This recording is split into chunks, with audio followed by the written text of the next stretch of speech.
Buenas, pessoal, tá no ar o primeiro episódio da segunda temporada do ciclo de podcasts Falando em Pastagens. Esse programa é um oferecimento de PGG Wrightson Seeds, uma empresa do grupo DLF.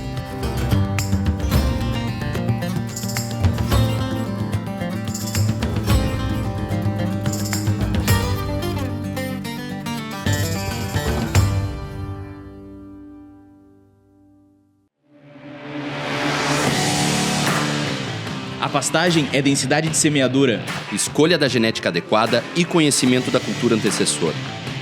A pastagem é o que veio antes, O que temos no momento e o que está por vir. a pastagem é adubação, O processo de colheita, o cuidado constante e metódico, a pastagem é data de semeadura controle de plantas indesejadas e todo o planejamento envolvido. e sabemos disso porque a pastagem é o o nosso nosso negócio.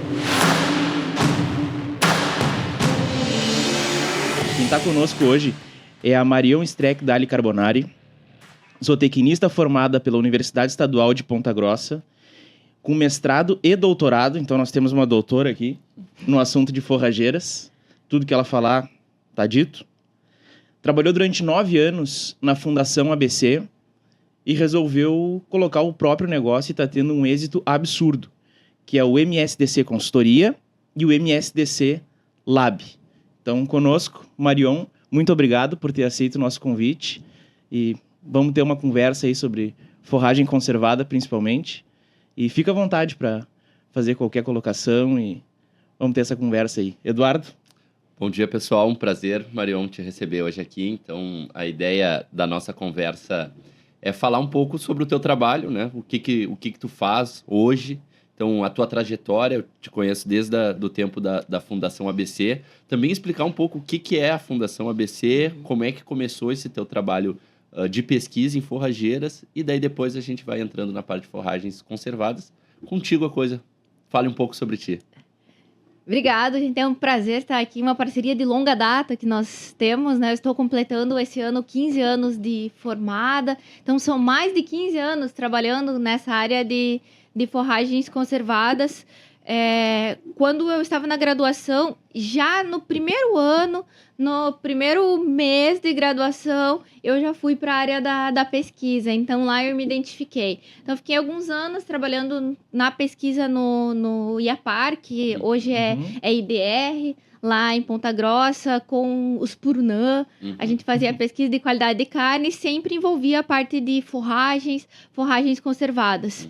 Aí, logo no meu estágio final, eu entrei na Fundação, no setor de forragicultura, também na pesquisa. A Fundação faz pesquisa para as cooperativas da região, lá, Capal, Castrolanda, Frísia.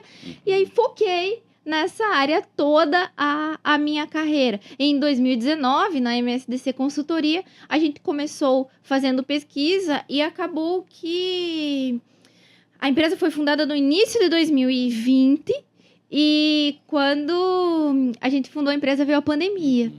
E a gente começou, como todo mundo, aquela questão de se reinventar. Entramos nas redes sociais para fazer um trabalho lá. Então, hoje, nós temos vários pilares dentro da empresa.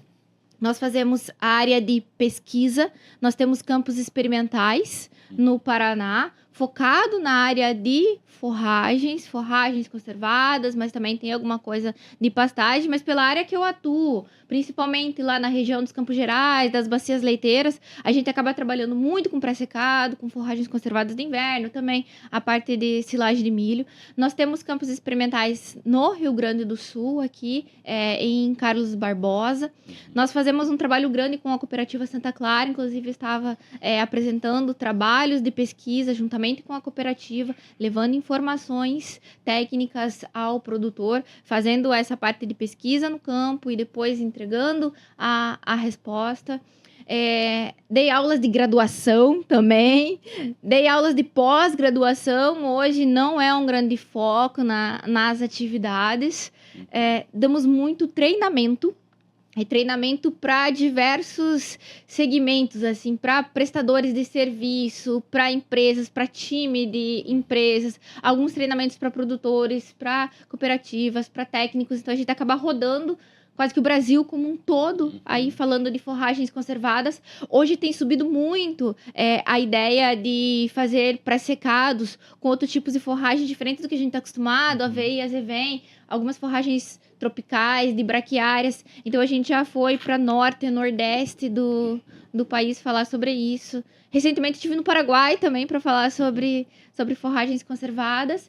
E aí, para a gente completar esse leque de forragicultura, recentemente, há um ano e pouquinho, nós abrimos o MSDC Lab, que é um laboratório focado em análises bromatológicas via NIRS, em parceria com o LabNutris e também com a calibração das curvas do Dairyland, que é um laboratório de Wisconsin, que tem aí mais de 65 anos de experiência em análises de forragens. Ou seja, né? Perdeu o fôlego. Perdi até o fôlego. E também tem a parte de assistência técnica para produtores. Mas hoje, essa nossa assistência técnica para produtores, porque nós temos braço para tudo isso, está focando na área de alfafa. A gente tem um agrônomo que é especialista O Felipe. em alfafa, o Felipe. Um abraço, Felipe. Felipe é especialista em alfafa e hoje a gente tem produtores. Já tivemos produtores na Bahia, hoje temos Minas, Mato Grosso do Sul, que a gente trabalha com área de forragens conservadas em alfafa. Mais uma vez, então, uma autoridade no assunto, né? Anda bastante pelo Brasil, vê Era bastante pra fazer um realidade. resumo, acabei falando muito sobre Não, isso. mas tá ótimo. Pra gente ir direto ao ponto, Marion, talvez quem tá nos escutando não tenha muito claro o que é forragem conservada e quais são as forragens conservadas que a gente pode trabalhar. Se tu puder falar um pouco para nós, diferença de feno, pré-secado, silagem, o que é isso? Então, se a gente for falar de forragens conservadas, no geral, é uma gama absurda. Vamos fazer um foco aqui em forragens conservadas de inverno, pra gente tentar dar uma resumida nessa... Diminuir um pouco o que a gente vai discorrer. Então, dentro das forragens conservadas de inverno, a gente pode ter processos de conservação através da fermentação, que nós temos o pré-secado e a silagem em planta inteira, ou nós temos a possibilidade de fazer a conservação dessa forragem através do feno, que aí não é fermentado, é desidratado. Quando nós vamos a nível de campo, a gente vê que tem muito confundimento em relação a o que é um pré-secado, o que é um feno. A primeira diferença entre eles é que o pré-secado ele está fermentado e o feno não está. E o que difere isso? Quando nós vamos para os processos a campo, a gente vai cortar essa forragem, vai deixar ela pré-secar no campo. Depois vai vir com os processos de recolhimento. O pré-secado, ele vai ser num silo. Então, se nós formos ver ele pode ser num silo trincheira, num silo superfície, ou ele pode ser também numa bola. Aquelas bolas, aqueles silos cilíndricos do tipo fardo que a gente vê, cada bola de pré-secado é um minicilo, é um silo ali. Então, por isso que a gente precisa envelopar isso, passar o plástico, porque ele precisa ser transformado num ambiente anaeróbio, sem oxigênio, para as bactérias ácido láticas fazerem o processo de fermentação. Quando a gente vai para o feno, a gente tem o processo também de corte, de desidratação a campo, de pré-secagem a campo, só que aí nós vamos deixar esta forragem secar muito mais no campo. Se lá no pré-secado nós estamos recolhendo isso em torno de 50% de matéria seca, o feno, nós temos que recolher isso com 85% de matéria seca. Por quê? Porque eles têm que estar bem desidratado para ele conservar através da desidratação. Senão apodrece. Aí o que acontece? Se ele tá úmido no meio do feno, começa a mofar. E nós temos um perigo muito grande de combustão natural, porque vai começar a mofar, vai começar a esquentar, e aí é um grande perigo do feno, né? Então ele tem que estar bem desidratado. Perfeito. E corre o risco da gente ter micotoxinas no feno, em função dele estar um pouco úmido. Pode acontecer também. Então é fundamental que o feno seja bem seco. Bem seco. Perfeito. Eu acho que, Marion, para o pessoal entender, e muitos produtores, eles têm como referência pré-secado bola. Uhum. E a gente, obviamente, dependendo do tamanho da propriedade, um silo trincheira para pré-secado é algo que sai mais em conta, normalmente. Mas, Uhum. obviamente, o produtor ele precisa ter essa capacidade, o maquinário para Sim. desensilar, o maquinário ou ele pode terceirizar, mas é algo... Mas ele é o mesmo processo. Isso. O que diferencia, Eduardo, é o seguinte. Nós vamos cortar, nós vamos pré-secar, aí, dependendo do tipo de forragem, nós vamos revolver Uhum. para acelerar o processo de secagem, e aí vai fazer o processo de enleiramento. Uhum. Até aqui, independente do tipo de silo que nós vamos trabalhar no pré-secado, são os mesmos processos. A partir do processo de enleiramento que a gente começa a ter duas vias. Quando nós vamos fazer a ensilagem em silos do tipo fardo, que é na bola, a gente vai vir com uma enfardadeira para fazer esse processo. Quando nós estamos fazendo o pré-secado em silo trincheira, silo superfície, a gente vem com uma ensiladeira. Perfeito. Pode ser a mesma máquina do milho, só que muda a plataforma da frente. Então, a gente pode colher com automotrizes, com a plataforma específica para recolhimento de pré-secado, ou também hoje já tem algumas máquinas tratorizadas específicas para isso, Perfeito. que a gente pode fazer o recolhimento. Aí isso vai para o silo e vai fazer o processo normal que a gente está acostumado a fazer quando nós falamos de silagem de milho, que é fazer o processo de compactação, processo de vedação, com uma boa lona, uma boa estruturação Uhum. e tudo isso que a gente está Perfeito. Perfeito. bem acostumado. Antes de entrar nesse processo específico, em qualidade de lona, inoculação, o que é mais comum hoje no sul do Brasil?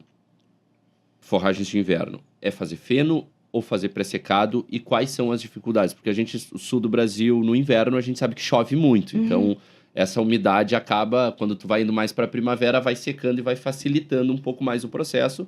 Mas cortes de junho, julho, agosto... e tudo uma região dos Campos Gerais que é serração, né? Esse problema grande. Então, o que o pessoal faz mais e por quê? Ou silagem de planta inteira, né?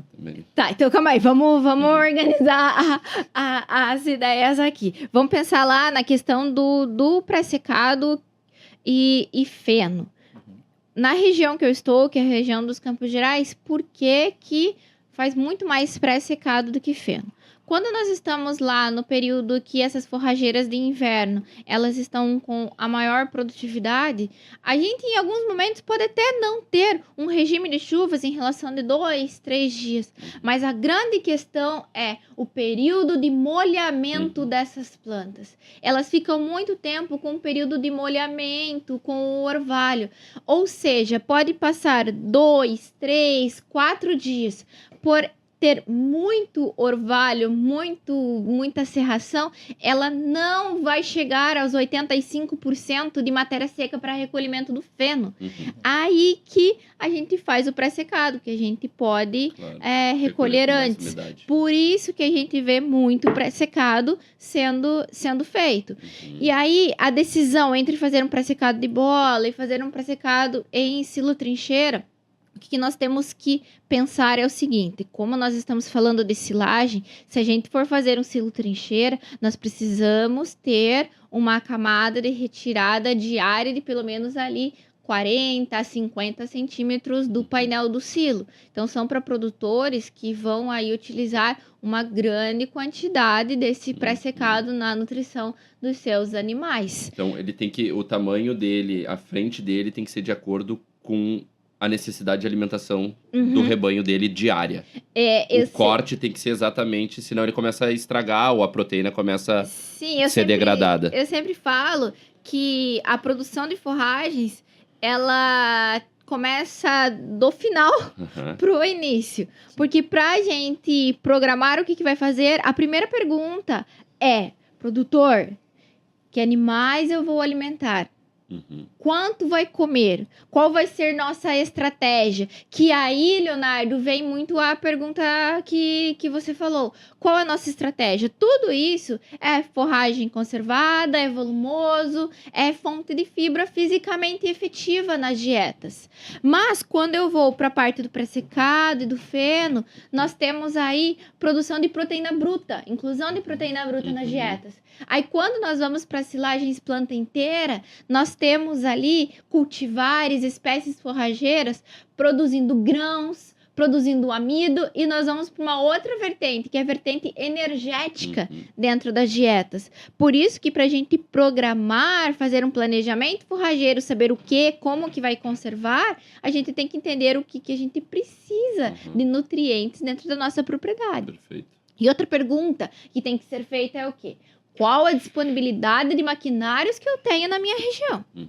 Isso é importante também, porque um pré-secado, ele precisa de 5, 6 tipos de maquinários. Eu tenho disponível isso na minha região? Não tenho. Vou partir para uma silagem planta inteira, que é um corte direto. Então, todas essas respostas devem ser feitas. Isso é um gargalo no Brasil, né? A nível Brasil é a parte de terceirização, né? E para tudo, não só para isso, mas desde... Tem propriedades que não tem capacidade de ter uma semeadora, e daí o Eduardo... É importante semear na linha, colocar o fósforo na linha, distribuir. Como? Né? E é uma dificuldade que em outros países que a gente, né, ouve falar ou que conhece, tu tem isso. Então tu consegue terceirizar fácil, o cara chega na hora combinada, no dia combinado e executa da forma correta. E pro pré-secado é a mesma coisa, porque nós batemos muito, né?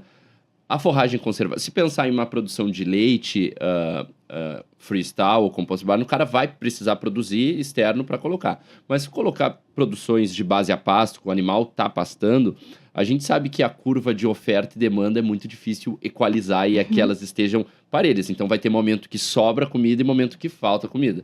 No momento que sobra comida, é o momento de fazer reservas forrageiras, que é sempre... Gente, o nosso... O Antônio, nosso colega, fala muito no seguro contra incêndio, que é aquilo ali, né? Eu tiro aquilo ali e vou utilizar em momentos que vai dar uma seca, que vai dar uma geada. Só que a gente conversa isso com algumas propriedades e... Quem é que vai fazer isso para mim? Quem é que vai prestar? E daí toda a nossa conversa, muitas vezes, cai por água abaixo por a gente não ter essa capacidade hoje ainda, né? Eu acho que vem melhorando, eu não sei o que tu percebe isso, mas vem se especializando, tem empresas cada vez mais especializadas, né? E isso, dá pra gente começar lá da história da silagem de milho. Silagem de milho planta inteira. Antes, quando nós começamos ali há 15 anos atrás a avaliar isso, a grande maioria não trabalhava com a terceirização. Tinha poucos prestadores de serviços. Era uma linha, duas linhas. Era assim que eram feitas as silagens. Hoje, a gente já vê a terceirização na região sul, Minas, São Paulo, muito expressiva. E isso já acontecendo, indo para outras regiões do país. Norte, Nordeste, já começando essas máquinas chegarem nessas outras regiões, na silagem de milho. Agora, quando a gente vem aqui para a realidade de pré-secado, na região dos Campos Gerais, nós temos 5, 6, 7, 8, 9, 10 prestadores de serviços ali para atender aqueles produtores. Mas o que eu tenho visto também, que já está crescendo em outras regiões. E uma coisa que tem me chamado muita atenção é que tem grupos de prestadores de serviços que têm me convidado para dar palestras, para fazer treinamentos, para capacitar a equipe para produzir uma forragem de qualidade para o produtor, para prestar um serviço de qualidade. Daqui a alguns meses, eu estou indo para Rondônia com prestadores de serviço para falar sobre a prestação de serviços de produção de pré-secado, de produção de feno. Então, a gente vê aí uma tendência. Isso faz diferença. O que tu tá agora, o prestador de serviço faz muita diferença. O maquinário dele, o ajuste, as facas, a calibração, a capacidade de compactar, isso vai fazer muita diferença no resultado final. Eu sei que nosso foco é forragem de inverno, mas a gente tem um dado científico sobre isso, em silagem de milho. Nós fizemos um levantamento com mais de 1.200 silagens e nós avaliamos na prestação de serviço da silagem de milho processamento de grãos e marcas de máquina e prestadores de serviços. Quando nós colocamos isso numa análise estatística, a gente viu que todas as marcas de máquinas foram capazes de fazer bons processamentos dessas silagens de milho. Sabe qual foi a grande diferença? A gente sabia também quem eram os prestadores de serviço. Nem todos os prestadores de serviços conseguiram entregar um serviço de qualidade. Ou seja, nós temos muita diferença na escolha do prestador de serviço. Então, produtores técnicos que vocês estão nos vendo aqui, saibam que a escolha de um prestador de serviço que está engajado em entregar qualidade é muito importante no sistema. Perfeito. Porque aí a gente tá falando numa colheita que acontece em 2, 3 dias, que tu vai garantir alimento por 6 meses, né? O ano todo. O ano todo, O ano claro, todo, às dependendo do vezes. sistema. Então é fundamental escolher um parceiro aí que esteja de acordo e entregue um produto Claro. coerente, né, com a produção que a gente almeja. Sim, e as agendas, porque o Mas milho, mais o pasto é a mesma coisa, ele não espera, ele passa do ponto, né? O amido, se for uma silagem de planta inteira. Então, as agendas, elas precisam ser muito bem conversadas. A gente sabe que o clima também atrapalha bastante os momentos, mas tem que ser ajustado, senão... E, inclusive, a gente vê muito produtores que são pequenos, regionais, que acabam combinando para contratar para aquela empresa vir e fazer o serviço de 3, 4 propriedades. Então, semeiam juntos, fazem todo o protocolo mais próximo possível para que aquela empresa terceirizada consiga vir aqui, porque ele não vai vir deslocar máquina, tudo mais, para fazer 3, 5 hectares. E daí, quando tu junta 3, 4 produtores, fecha um volume que é de acordo. Então, os produtores precisam se conversar mais, né? Sim, é a principal... não sei se reclamação, mas... Principal pauta. A principal pauta, isso. É a principal pauta dos produtores. Porque daí não chega no horário, não chega no dia certo e passa, é a principal pauta. Mas aí cabe usar esse tipo de estratégia né? Desses produtores se conversando. Perfeito. Mas tem evoluído muito. Tem evoluído muito. Mas ainda estamos engatinhando. Marion, eu tenho muitas perguntas, eu vou indo. Claro, não, por favor. Outra coisa que a gente vê muito no campo é o produtor, quando ele compra um pré-secado, ele acha que o que está dentro da bola é pré-secado e ponto, né? E a gente sabe que a gente pode conservar vários tipos de qualidade que tem a ver com a forragem escolhida. Então, né, ontem a gente estava falando sobre as evens diploides, as evens tetraploides, ponto de colheita. Então, é muito diferente um pré-secado de uma palha ou de um azevém induzido com pouca folha e um pré-secado de um azevém cheio de folha. O que tu nos diz disso? Os resultados mostram muita diferença em proteína, digestibilidade, e o produtor o produtor que não produz e que compra.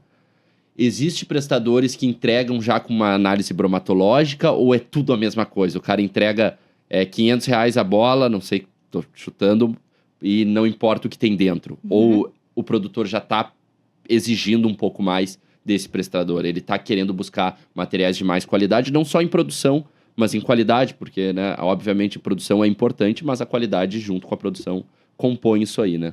Então, aqui nós temos 2 pontos, né? Nós temos o ponto em que você está trabalhando com uma forrageira que é um cultivar melhorado, que com certeza vai entregar uma melhor produção e uma melhor qualidade em comparação àquela forragem que não sei de onde veio a semente, plantou o que tinha ali. Isso impacta diretamente nas dietas. Esses dias nós fizemos uma simulação de uma dieta com pré-secado com 8% de proteína bruta, com pré-secado com 20% de proteína bruta. 64 centavos de diferença no custo da dieta, vaca-dia, só por essa mudança. Isso sem pensar na parte produtiva, só pensando em volume, né? Só pensando na parte de qualidade bromatológica. Nos pontos de proteína. Exatamente, nos pontos de proteína. Então, o primeiro passo aqui de diferenciação é você trabalhar com cultivares que sejam realmente melhorados para aquele propósito. O segundo é entender qual é o ponto de corte desses cultivares. Qual é o momento exato onde a gente tem ali a convergência entre produção e qualidade. O que a gente tem visto? Ainda a gente tem que mudar uma cultura que compra-se muito por bola. Quando eu tô nas minhas palestras, eu coloco a bola e uma fotinho de um Kinder Ovo. Porque pode ser uma surpresa. A hora que você abre, azevém é tudo igual? Não, azevém é completamente diferente. Se nós estamos falando de um azevém melhorado, se nós estamos falando de um azevém ali de ressemeadura natural, que às vezes tem nas bolas. Então, isso é um ponto que a gente tem visto que o produtor precisa mudar. E não comprar só por bola. E se planejar, porque outra coisa que a gente vê é o produtor compra quando tá faltando comida. Tá no desespero. E daí ele tá no desespero. E daí ele compra o que tiver na frente, né? Então, se ele tivesse um planejamento da alimentação, conseguisse, né, fazer isso de uma melhor forma, ele poderia ser mais assertivo também, né? Nós temos visto algumas empresas, tem empresas que elas são responsáveis apenas... Não é apenas, são responsáveis por produzir, não tem vacas, produzem essa forragem para venda. A gente já vê uma evolução em alguns momentos onde nós não estamos comprando mais por bola, nós estamos comprando por quilo. O ideal dos mundos seria comprar por quilo de massa seca. Mas a gente comprando por quilo de matéria original, de matéria verde, já é uma evolução. Então, o que a gente tem observado é assim, ó, o produtor comprou uma carga, carrega todas aquelas bolas, carrega todo esse pré-secado e pesa tudo. Quanto que tá pesando e vende por quilo.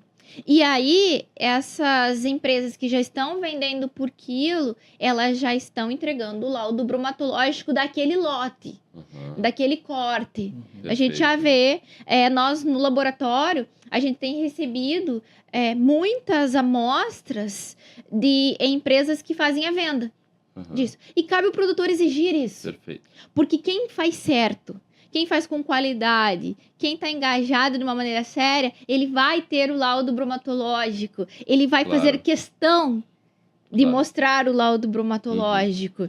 Eu tenho um colega que trabalha com produção de venda de alfafa. Todo lote é analisado no laboratório. E ele faz questão de mandar o laudo bromatológico junto, porque sabe o que está fazendo. Claro, perfeito. A gente tem fazendo com seriedade. A gente tem um colega, um amigo que só produz pré-secado e feno, Kleber Guareschi, Fenos Guareschi. E é isso, ele vem buscando, Eduardo, o que tem de material melhor? E aí, ele não tem uma vaca para alimentar, mas ele viu esse nicho, e daí é isso, ele faz uma análise bromatológica e ele já tá, olha, o que eu estou entregando aqui é isso aqui. E daí ele tem produtores que estão buscando isso, né? Sem dúvida nenhuma. E no Paraná também existe esse mercado. Isso já está muito mais evoluído, né? Eu acho que aqui é algo mais recente, mas no Paraná isso é... Se a gente puder resumir, Marion, a gente entendeu que pré-secado é um processo, tá? Mas quanto de umidade, qual é a margem que um pré-secado entrega e quanto de proteína? Porque tudo bem, a gente pode cobrar o laudo bromatológico, mas talvez a gente não tenha essa referência. Então, se tu puder pontuar para nós...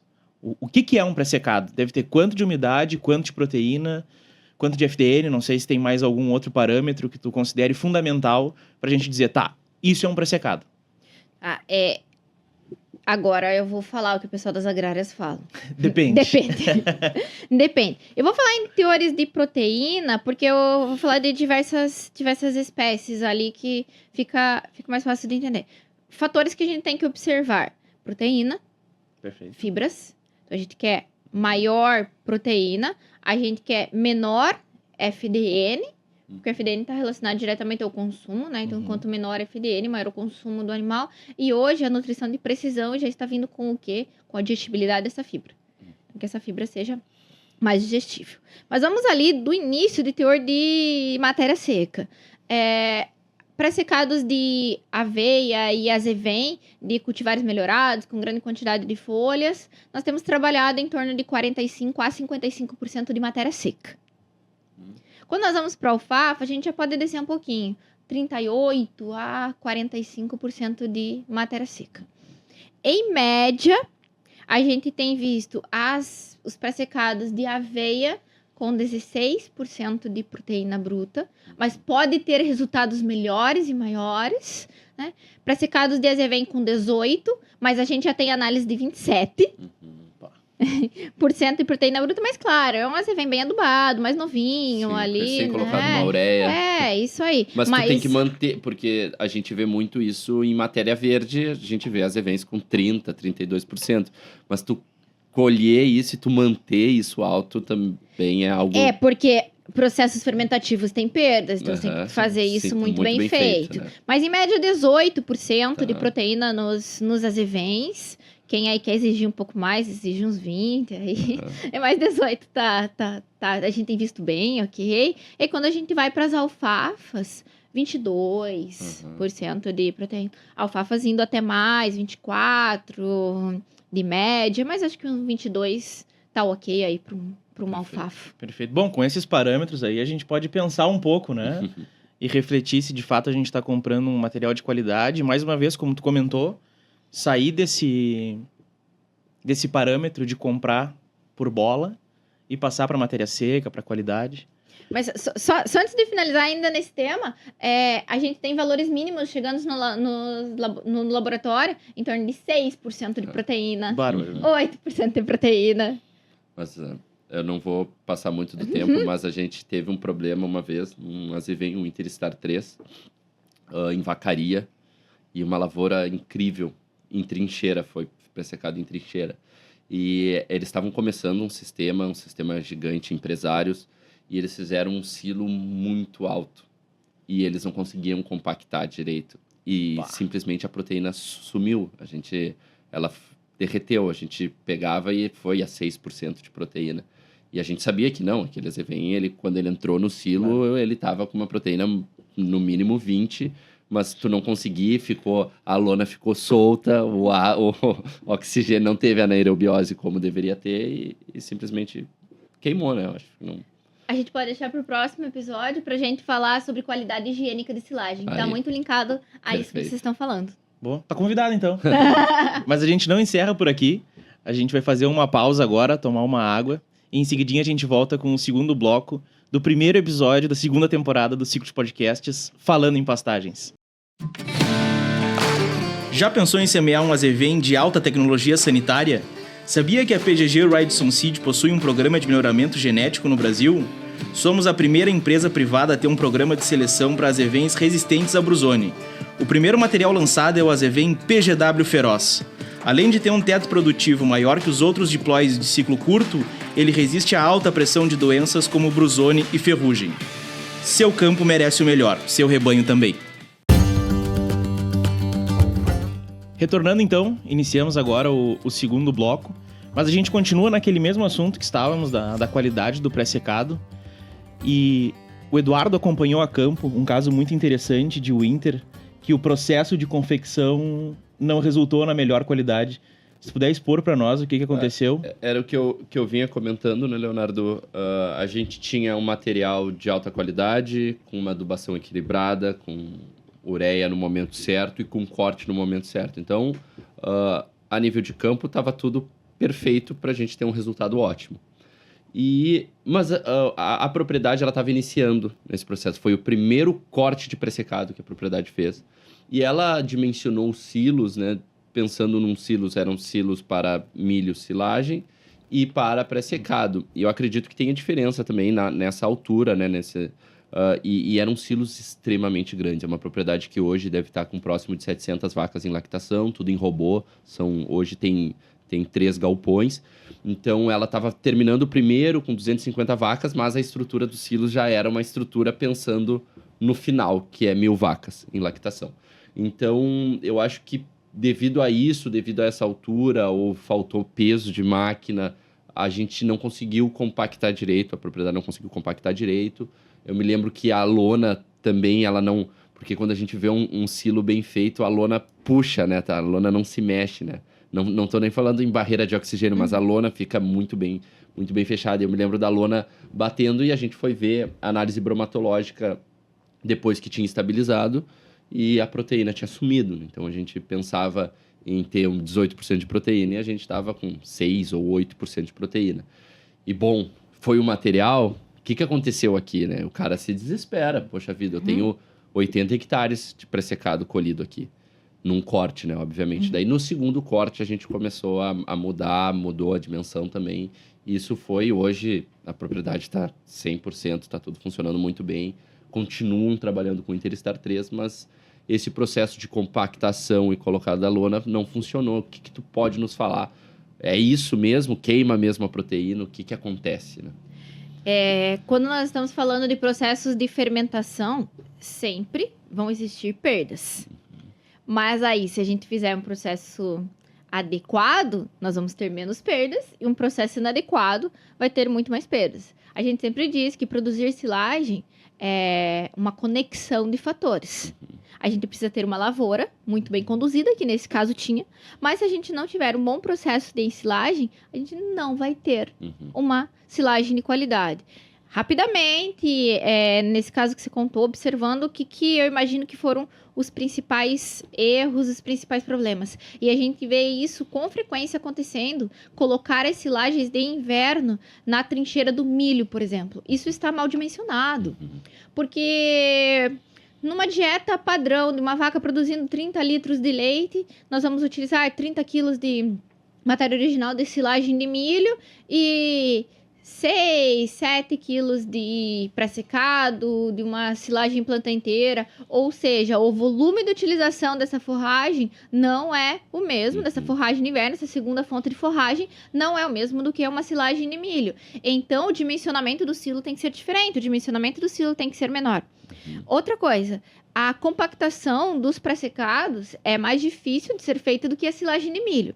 Então, nesse caso, acredito eu que nós tínhamos uma sequência de dificuldades. A primeira dificuldade era que o silo estava mal dimensionado. Então, você já não ia retirar do painel do silo aqueles 50 centímetros por dia.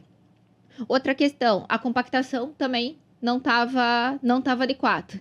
Isso já é um outro fator. Nós precisamos compactar muito bem, porque o principal objetivo da fermentação é o quê? É conservar a anaerobiose. Para a gente ter anaerobiose, a gente precisa compactar muito bem e usar uma lona de qualidade, alguma coisa em cima da lona. Não é qualquer lona, então. Não é qualquer lona. Porque a lona, ela tem poros, né? Então, tu tem diferentes tipos de micras, que chamam, né? Isso. Então, tu tem lonas de alta qualidade, mais veda mais do que outras. Então, tem muita diferença no mercado? Tem. O que a gente tem falado hoje é a taxa de permeabilidade ao oxigênio. E antes de tudo, sempre uma lona nova como lona principal. Ah, mas a lona do ano passado, ela ainda está em bom estado. As novilhas não entraram, não rasgaram a lona. A proteção UV já reduziu. Porque às vezes a proteção UV, dependendo da marca, ali é de 12 meses, de 18 meses. Então a proteção UV da lona já reduziu. Ela vai ficar muito mais quebradiça. Se você olhar ela no sol, você pode ver microfurinhos, que às vezes é uma formiguinha que furou. Então, a lona principal, ela tem que ser sempre nova. Ah, eu posso colocar a lona do ano passado na lateral? Sim, pode, legal. Posso colocar em cima como uma segunda lona do ano passado? Pode. Mas a lona principal, ela tem que ser com bastante micras, essa taxa de permeabilidade ao oxigênio é menor. E hoje, a grande maioria usa lona preta e branca, né? Antigamente a gente via as lonas pretas sendo usado bastante, mas hoje a gente vê, acho que praticamente aí 90 e poucos % já tá usando a lona preta e branca, né? E pensando, depois voltamos mais uma vez nisso, mas pensando só para utilizar da lona, no pré-secado de bola, a gente escuta muito que a pergunta muitas vezes do prestador é em quanto tempo tu vai utilizar essa bola? Porque pelo número de voltas que dá, né? Isso também faz diferença? Também. Existem trabalhos de pesquisa. Borreani, lá na Itália, já pesquisou bastante sobre isso. E a gente precisa fazer 6 camadas na lateral. O que isso significa quando a gente vai para campo? Em máquinas que uma bobina é mais ou menos 24 voltas. Em máquinas que são 2 bobinas, são mais ou menos 12 voltas. Mas a gente precisa ter 6 camadas na lateral. Essas 6 camadas na lateral, elas reduzem perdas de matéria seca e elas reduzem superfície de camada deteriorada também por mofos. Então, são todos esses aspectos. Por quê? Porque nós conseguimos uma vedação melhor. Um exemplo, normalmente, quando se fala em micras, a lona da silagem do silo trincheira, no mínimo 150 micras. O plástico, que vai fazer a volta do pré-secado, ele tem em torno de 25 micras. Então, se você fizer 6 camadas, você vai ter pelo menos as 150 micras. Perfeito. Outra questão que é importante nesse assunto das bolas, quanto tempo para usar essa bola?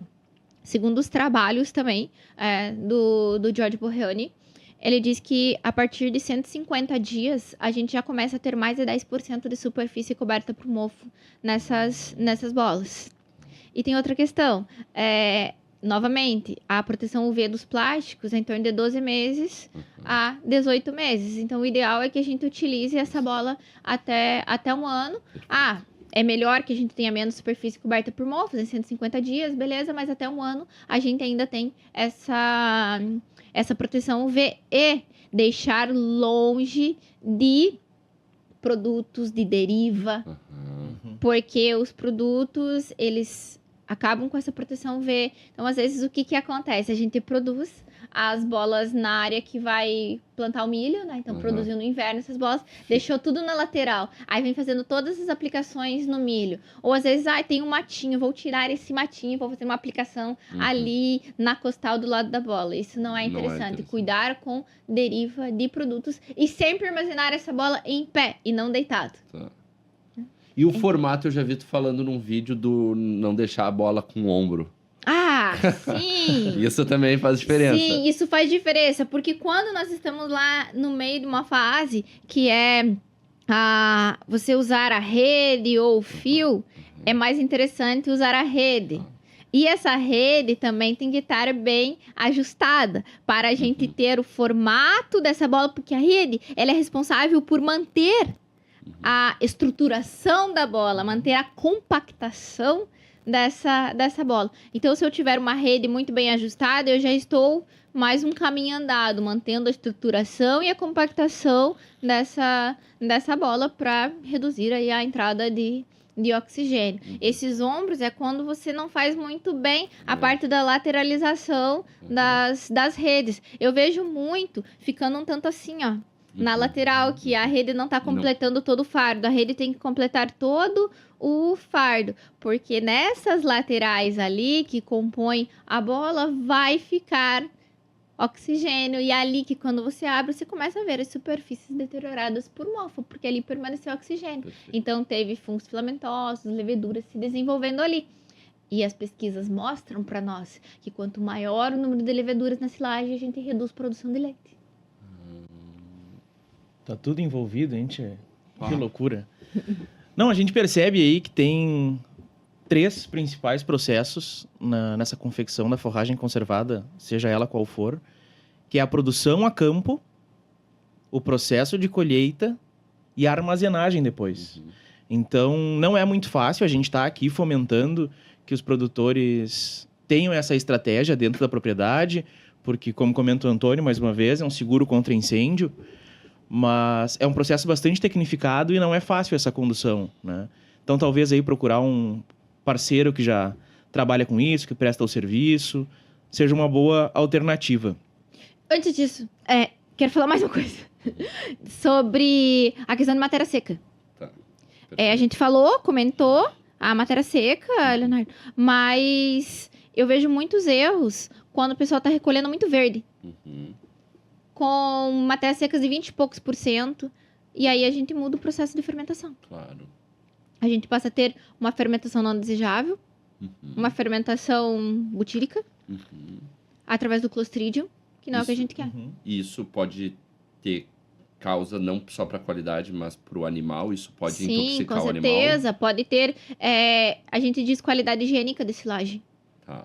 A gente começa a levar micro-organismos não desejáveis até o coxo, até o animal se alimentar. E aproveitando, então, rapidamente... Não, por favor. Inoculante para silagem. A gente vê muito isso, o produtor, alguns utilizam, outros não. Isso faz diferença no campo? Isso é necessário? Tu vê isso que não, inoculante é algo que já não se discute mais, faz diferença, funciona bem, é importante, ou essa fermentação ocorre de forma natural e... Tá, é assim, se vocês me perguntassem há alguns anos, eu ia falar, não use inoculante, para com isso. Hoje, a gente vê o quê? Um processo evolutivo muito grande nos inoculantes. Quando a gente vai para a fórmula de capacidade fermentativa lá, nós temos matéria seca, poder tampão e carboidratos solúveis. O milho, ele é uma planta padrão, ele tem altos carboidratos solúveis, baixo poder tampão, então ele tem muito alimento para as bactérias, cai o pH de uma forma rápida. Quando a gente vai para os pré-secados, e principalmente esses pré-secados que têm alto teor de proteína bruta, a gente já tem um poder tampão mais alto, a gente tem menos carboidratos solúveis. Então, hoje a utilização do inoculante, principalmente um inoculante que tenha bactérias heterofermentativas, mas também as bactérias de homofermentativas podem auxiliar nos pré-secados, nesse abaixamento do pH, então esse conjunto aí de bactérias homo e heterofermentativas. As bactérias heterofermentativas, no caso que a gente estava comentando anterior ali, que nós tivemos um problema de compactação. Primeiro, gente, inoculante não resolve problemas de mau manejo, tá? Sim. Mas ele pode ser um seguro. Ele poderia ter conservado um pouco mais dessas proteínas, nesse caso de uma compactação que foi mal feita. Por quê? Porque o inoculante com bactérias heterofermentativas, eles auxiliam na estabilidade aeróbia após abertura. Além de produzir o ácido lático, essas heterofermentativas também produzem o ácido acético. O ácido acético é um ácido antifúngico. E aí ele retarda o crescimento das leveduras e dos fungos. Isso é interessante também para produtor que usa bola e vai demorar. Vai abrir a bola e vai usar em 2, 3 dias. A utilização do inoculante com bactérias heterofermentativas auxilia na estabilidade aeróbica do produto. A gente diz que é o shelf life, a vida de prateleira, ela melhora. Ele demora mais tempo para começar o processo de degradação, para começar a aparecer os fungos, para começar a aparecer as leveduras. Então, hoje sim, a utilização do inoculante é uma realidade, mas a gente precisa saber que inoculante a gente está trabalhando, que empresa a gente está trabalhando. Hoje nós temos as empresas fazendo pesquisa aqui no Brasil, desenvolvendo pesquisas aqui com bactérias selecionadas aqui. A evolução foi muito grande nos últimos anos dos inoculantes. Então, cuide o que vocês estão utilizando. Inoculante também não é tudo igual a Zevem, que não é tudo igual. Perfeito. Ótimo. A gente reforça mais uma vez a importância da pesquisa em loco, né? Então, que seja gerada essa informação no ambiente onde vai ser produzido.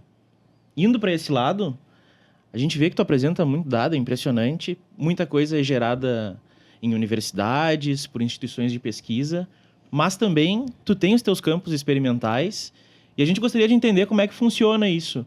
Se os campos que tu conduz é só para geração dos teus dados, nos treinamentos, se tu faz experimentos para outras empresas, como que é essa difusão do conhecimento, né? Nós trabalhamos nessas duas linhas.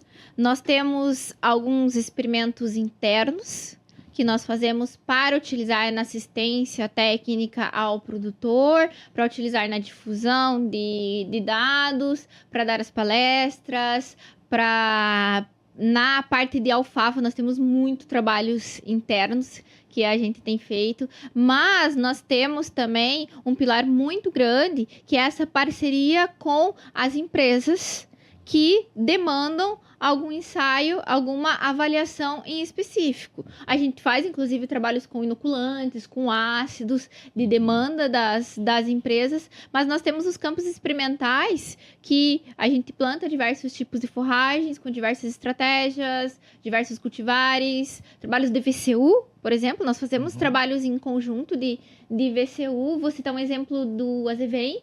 Para um Azevém ser registrado aqui no Brasil, que seja um cultivar que venha da Argentina, do Uruguai, para ele começar a ser comercializado aqui no Brasil, tem que passar por protocolos específicos que o Ministério exige. No Azevém são 2 anos em 3 diferentes campos experimentais. Ou seja, nós temos trabalhos em campos experimentais do Paraná, em Carambeí, temos trabalhos em Castro, em campo experimental de Castro, temos trabalhos aqui em campo experimental do Rio Grande do Sul. Então, a gente tem muito essa parceria com as empresas para desenvolver esses trabalhos específicos e depois para gerar os resultados para os produtores e difundir isso, novas tecnologias, novos trabalhos. Uhum. Quando a gente faz esses trabalhos a campo, nós fazemos toda a parte de condução desses experimentos.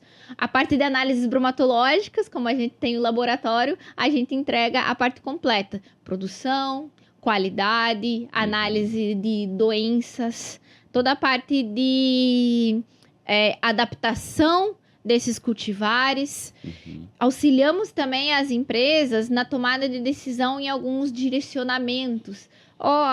Nós observamos aqui que talvez esse cultivar, ele vai se desenvolver muito bem sendo direcionado para pastejo. Esse cultivar para silagem em planta inteira. Uhum. Esse cultivar para pré-secado. Então, nós fazemos esse trabalho de orientação das empresas parceiras que estão com a gente, pensando sempre no melhor caminho para os nichos diferentes de produtores. Perfeito. Eu acho que o pessoal que não sabe, o VCU é o valor de cultivo e uso, né, que é necessário. Então, para a gente registrar uma variedade nova no Brasil, precisa fazer isso. E a gente precisa, nós como a PGG Wrightson Seeds, a gente contrata empresa como a Marion, a empresa da Marion, para fazer esse tipo de trabalho, né, Leonardo? Então, a gente hoje, poderia nos comentar melhor, a gente não tem equipe, não tem área para fazer isso nós mesmos como empresa. Então, a gente precisa desse tipo de trabalho para conduzir isso junto conosco, né? Exatamente. É fundamental que a gente tenha empresas parceiras como é MSDC Consultoria, por exemplo, para essa condução do material, né? Que o VCU, o valor de cultivo e uso, na verdade, tu está comprovando pro Ministério, está comprovando para o país que esse material, ele de fato vai ajudar na produção e ele tem um diferencial. E graças às empresas, como por exemplo a da Marion, a gente consegue conduzir esse tipo de trabalho com maestria, né? Que é fundamental gerar um dado fidedigno. E até a gente usa testemunhas que já estão no mercado e que são boas. E geralmente, quando a gente coloca nos nossos experimentos, a gente escolhe as melhores testemunhas Exato. que têm melhor desenvolvimento, porque afinal a gente quer superar aqueles materiais que não precisa que mais já do estão, mesmo, né? Exatamente. A gente quer superar isso. E aqui no Rio Grande do Sul, a gente tem a empresa parceira, junto com o Christian, que é Produzir Mais, que nos auxilia também nesses experimentos. E desses trabalhos conduzidos em parceria com empresas, existe um modelo de empresa que me chama muito a atenção, que são as cooperativas, que vocês também trabalham, né? Ontem nós estávamos reunidos numa apresentação de dados, feita pela cooperativa Santa Clara, de Carlos Barbosa, e me parece fundamental esse trabalho, tanto para as empresas que têm interesse em trabalhar fornecendo algum produto para a cooperativa, quanto para os cooperados. Um dado, mais uma vez, gerado em loco, todo ano é feito um ensaio, e gostaria que tu comentasse um pouco desse trabalho, inclusive o número de cortes que me chamou muito a atenção, que foi realizado ano passado, que isso é uma loucura.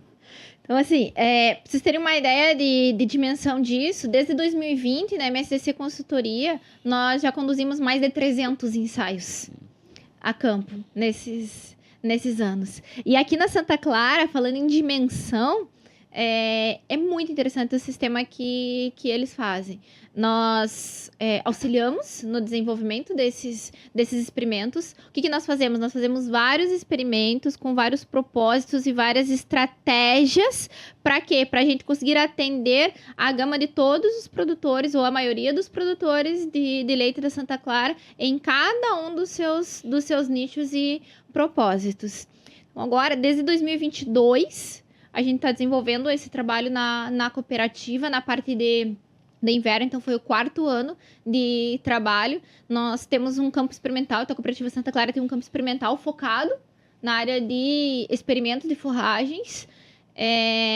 Nesse ano, foram 1.147 cortes que foram feitos. E para a gente gerar os dados, nós geramos um folder que vai para assistência técnica e para o produtor, para definição daí específico de cada propriedade. Para gerar aquele folder, nós avaliamos, analisamos e fizemos análise estatística de mais de 22 mil dados para conseguir gerar essa informação para o produtor. Como que funciona esse trabalho da Cooperativa Santa Clara?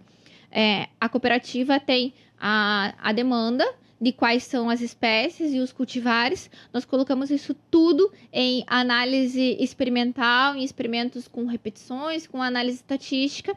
Aí nós compilamos tudo isso e fazemos a apresentação de resultados para os produtores. Então, essa semana, a gente estava fazendo treinamento para os técnicos da cooperativa, do departamento do DPL, Departamento do Leite. Eles vão em cada um dos produtores falar sobre esses resultados e a gente apresenta esses dados também para os produtores. Então, apresentei em 2 regiões da cooperativa e agora os técnicos continuam fazendo também a apresentação desses resultados em outras regiões da cooperativa. Então, veja a riqueza que tem de dado. O produtor sabe que na região dele é aquele cultivar que está indo melhor, é ali que ele vai plantar, que vai ter maior produção, qualidade e gerar maior produção de leite. Né? Isso é incrível, né? Isso para mim é algo impressionante, porque, obviamente, sou eu que atendo a Santa Clara, então faz parte do meu trabalho. E uma coisa é o Eduardo chegar lá e falar, olha, planta PGW Feroz, que está desempenhando muito bem, o Estelar. E quando isso vem do lado, né, de um trabalho, essa informação muito rica sendo gerada dentro da cooperativa, a gente muda a figura, né? Não é o Eduardo, não é a outra empresa ou aquela empresa, cada um puxa para o seu lado, todas têm materiais, se estão ali, estão trabalhando, já estão há bastante tempo, tem materiais que desempenham de alguma forma, um pouco melhor, um pouco pior, mas fazem o trabalho. Agora, quando essa informação vem com esse grau de riqueza, que produz X toneladas de matéria seca, X cortes e converte isso aqui de leite. O produtor pega essa tabela, ele pode fazer o que ele quiser com essa tabela, mas ele pode usar de uma maneira muito correta isso. E para os técnicos também, né? Os técnicos estão no campo, eles estão com uma precisão muito maior de recomendação, né, Marião? E para os técnicos, a gente gera um folder com um resumo, mas para os técnicos vão arquivos destrinchados, tudo. São 200 e poucas análises bromatológicas que foram feitas. Isso tá lá. Ele pode ver, o feroz no primeiro corte, no propósito pré-secado de abril, ele estava produzindo isso, de massa seca estava produzindo isso, de qualidade que gerou isso de leite. Ele tem essa especificidade. Isso é ótimo, né? Até um abraço pro pessoal da Santa Clara, do DPL, né? Felipe e Jéssica, que acabam estando mais diretamente contigo ali e levam essa informação para o campo, tanto para os produtores como para o pessoal que está na venda, né? Porque muitas vezes ficam deslocado o pessoal que está na venda e os técnicos e a gente tenta, da melhor maneira possível, aproximar para ser uma venda mais técnica, né? E isso é importante. E o pessoal do agro, do mercado agropecuário também sempre está envolvido nessa parte das apresentações e resultados, da condução dos campos. E isso acontece não só para forragens de inverno, também é feito para o milho. Então, nós visitamos a área de milho, fomos verificando o ponto de cortes. Então, tem 30 híbridos sendo avaliados lá na parte de silagem planta inteira também. Perfeito. Que loucura. Bom, e esse é um trabalho que é conduzido pela Santa Clara, mas também tem outras empresas que fazem em outras regiões. Por exemplo, a CCGL faz esse trabalho muito bem feito, a Fundação ABC, algumas cooperativas de Santa Catarina também têm essa preocupação. Então, aqui a gente deu o exemplo da Santa Clara, mas tem muita gente outros envolvida. Outros parceiros Exatamente. também que vem trabalhando e é necessário, mais uma vez, isso é necessário, porque as regiões elas são muito heterogêneas, tipo de solo, clima, a época de semeadura, né? A gente vai semear em Carlos Barbosa, tá a 600 metros, eu não sei quantos metros está ali, mas eu ando 200 quilômetros e eu chego a 1.000 metros, 1.100 metros nos campos de altitude, que eu já tenho outra janela. Então, é muito importante fazer esse trabalho local. E se vai bom princípio é 10. Exato. E é uma panela de pressão e tu tem que adiar 30 dias uma semeadura, senão não vai funcionar. Exatamente. Então, esse trabalho local é fundamental para isso, para te dar mais precisão, para a gente ser mais assertivo, né? Hoje tudo custa muito e a gente não pode errar ou errar o mínimo possível e essa informação, ela vem para isso. E né? a oportunidade da equipe técnica observar todas as espécies e todos os cultivares no mesmo manejo. Olhar, ver as repetições. Isso também se torna muito importante para a tomada de decisão. Perfeito. Bom, aqui a gente tem assunto para ficar Por uma temporada inteira. Exatamente. Mas aí o meu diretor ali, o Thiago, Isso me que a mata gente se eu não- me espicho na Isso conversa. que a gente não trouxe o Christian, né? Porque Isso que a se gente Não, não daí- se viesse o Christian, não ia acabar essa Não ia conversa, acabar né? nunca Que é essa também conversa. um grande amigo nosso, tá sempre nos auxiliando no campo. É o meu consultor de herbicidas, é o Christian, tô sempre O chamando Christian é ele. campeão de mandar áudios de 4, 5 minutos. Ele começa a refletir no meio do áudio e muda o lado da conversa. Ele lembra disso. Um abraço também pro Christian, grande parceiro. Excelente. Bom, encaminhando já pro final, Marion, eu quero te agradecer demais a disponibilidade. Veio lá do Paraná e achou um espaço na agenda A gente tava desde o ano passado desde o ano testando. passado. Era pra ser da primeira temporada, mas acabou não... Esse ano deu certo como primeiro episódio. Esse podcast que a gente tá gravando hoje, que é 29 de janeiro, ele foi firmado em junho É mesmo? de 2025, então obrigado mais uma vez. E pro pessoal te encontrar, como que faz? Tem Instagram, tem site, por favor. É mais no Instagram que a gente trabalha, então é Marion com Y, marion.msdc. No Instagram, a gente coloca um pouquinho da vida pessoal, mas fala bastante sobre a nossa rotina, sobre o laboratório e forragens conservadas, qualidade de forragem, como produzir isso muito bem.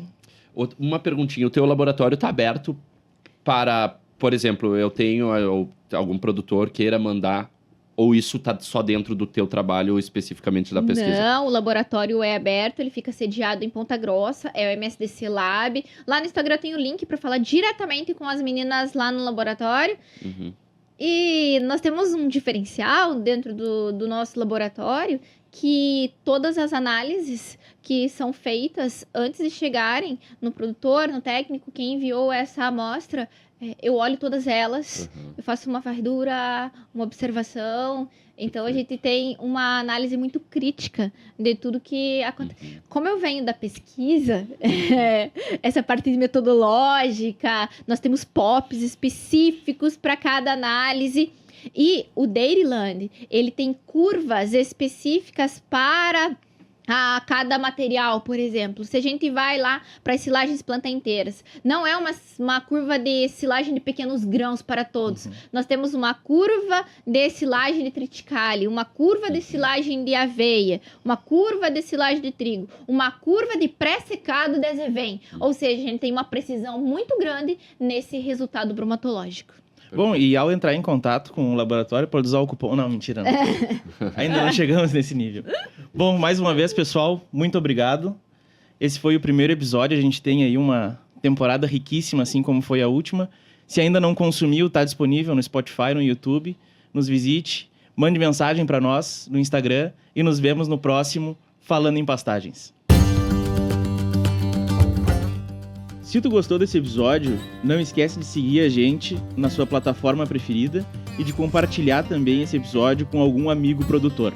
A apresentação foi minha, Leonardo Nunes, e do meu parceiro Eduardo Azevedo. O roteiro desse episódio também ficou por minha conta, com a direção do Thiago Lázari, da Trovoa Filmes.